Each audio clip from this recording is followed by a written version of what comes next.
powerful to me. But these other two, I mean, any of the stones, I know these people's stories, so to me they're like my own family. So I'm just so excited.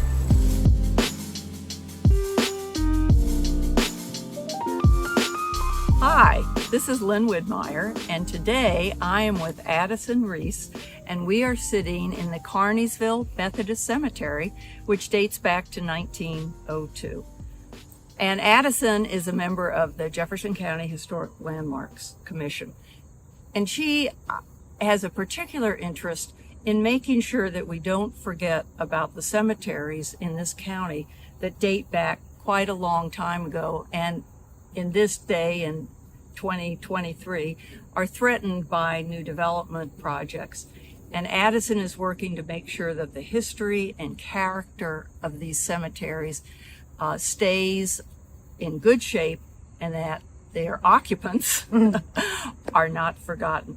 So Addison, tell us a little bit about how you got into your interest of preserving and cleaning up and protecting these cemeteries. Well, this one in particular was threatened by development, and it was overgrown, and there was it was used for a dumping ground, and my instinct was to work to know more about it and then work to help clean it up. And there was a small group of us that worked together in the beginning. Somebody was able to get together new trustees. It hadn't had new trustees since 1902. Oh my gosh. And I'd be researching at night and working during the day. And then, I worked to rewrite the cemetery inventory because it just was so incomplete. What spurs your interest in this topic? It's so important, as we all know from news stories about cemeteries, particularly African American cemeteries that are being now rediscovered. There's one in Charlestown. Yes, I'm working on that. And what spurred your interest in this area? I've kind of tried to analyze that because it wasn't something I was doing. When my grandmother died a few months before I found out about this place, and I wasn't very happy with her obituary, and so I worked to write like a biography about her to hand out at the funeral. And so I did a lot of research through newspapers, and I started putting together our family tree on Ancestry, and those skills just translated here really well because I needed to do genealogy to figure out who was buried here. There wasn't a map, there were just a small list of names. So that part made that easy. And when I found out that there was a cemetery threatened, I thought someone's grandmother's buried there, and I can't let that happen. Oh, what a great inspiration. How many cemeteries are you working on at one time? Because I know you've been involved with the Potter's Field in Charlestown. And you're working clearly very hard on this.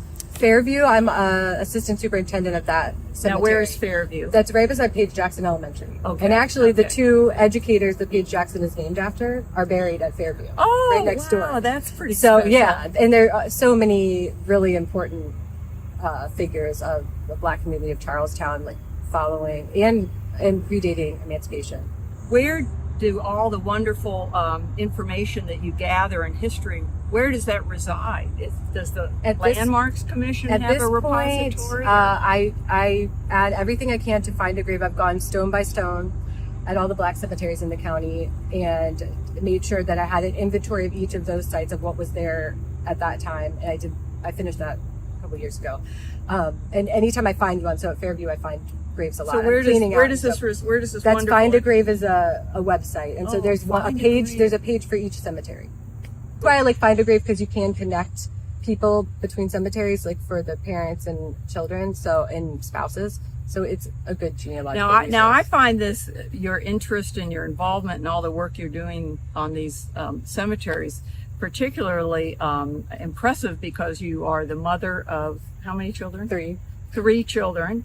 You work at the Shepherdstown Library. That's a much easier job than my last job. So I think it's wonderful that you have such care and interest in this. And I hope through this video you get a lot of interest from people who will help you. Yeah, that'd be great. So shall we walk through, and why don't you point out some of the things that you have found and have done in this cemetery? This is technically the property corner of the original cemetery. And so Ann Goins died in 1904, and she's buried here. Now, one of the people that I met through this is the Goins family genealogist, and it's Dr. Shelley Murphy, and she's doing amazing work.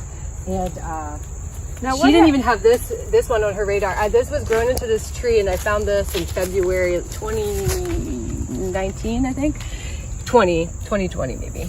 And that's infant Ida Goins. And so that was the other daughter that I What didn't do have you to do, Addison, when you find a headstone that you know it's a headstone, but it's completely unmarked? What can you do? Is there any way to find out who's underneath it? Well, yeah, so no. A lot of these are marked just with field stones, or they're metal markers that have the glass is broken and the paper is disintegrated. So, but then a lot of the graves were knocked over when I started. Which of these graves sort of speaks to you the most, or makes you most proud of this project? Is there one that just Rachel Briscoe was one that because her great-granddaughter had traveled here, see me, we worked on the genealogy. It was face down with trash on it and stuff, and then to see it standing, and she was born into slavery. That was really powerful to me. But these other two, I mean, any of the stones, I know these people's stories, so to me they're like my own family. So I'm just so excited. Now this one attracts my attention. This sort of looks like a home. There's 5 handmade headstones here. I was going to say that. So this is another wild thing. So Floyd and Fanny have this exact shape with the lettering like that, and Fred and Robert Carey do, but also at Fairview Cemetery, there's the exact same lettering that was used, and the mold has the circle in the back. So this was used for someone at Fairview. And then there's another type at Fairview that's handmade, that there's one at Rose Hill in Shepherdstown that's just an identical style of stone. They're very special. They're very special. I love them. This marble pressed in. I would love to see this, but yeah, they're amazing. And I'm so there's only 3 other ones that I found in the county that are similar to this, and this cemetery has 4 of them. Wow. So Here's another homemade. Yeah. So this is the one that's similar to the Winston one. And actually, Jesus washed up later. Oh, he did? So he wasn't on there. I glued him back. He washed up after a big rain, and so I was excited. Well, you are doing God's work. Yeah. But they're very Are people frail. still being buried here? The most recent burial is 99. 99. So these are really grave markers. Yes. And so some of Wow, them, you would not know that, Addison, without somebody like an you. interesting thing is when Rockwell was clearing the back for the ground penetrating radar to be done, they had some people come with like heavy equipment, and I said you can't use that. There could be graves back there, and I walked them through and showed them like the different metal markers. I showed them that could be just field stones, and the one guy was excited to show me when he found one. So it's really about educating people. In your understanding, are there the cemeteries like this elsewhere in the county that without that knowledge and understanding, they're at risk? There's one right now that I am fighting to Where help. is that? In Middleway. It's right past, if you drive right through town. That's where the Black community was. It was on the end of town there, and there's a cemetery that you can see graves as you're driving. It's just like a long strip. Are you thinking of creating something like a GoFundMe or whatever, where people can donate money to help that's earmarked for projects like this? Is there? I would love to, and so I mean that's something I thought about, making a branch of the Historic Landmarks Commission. But I'm also not always going to be a member of the Historic Landmarks Commission. My term is actually up in April, and so I have to be renominated by the county commission. So that's subject to end. So I'd like to have something together. I've talked with several different people about like maybe some different ideas. It could just for perpetual care, but it's also storytelling and genealogy and that kind of thing too. So I would like to, all of this information I've gathered, I would certainly like to have it in one place to share with people too. I think that's absolutely important. I hope that happens, and I would support in whatever. Yeah, we'll let people know through, however I can pass the word. Yeah. Well, thank you, Addison. This has just been so wonderful, and thank you so much for caring about our ancestors so very much. This is such an important part of our county's history, and obviously one that can too easily be forgotten. And I thank you for making us remember.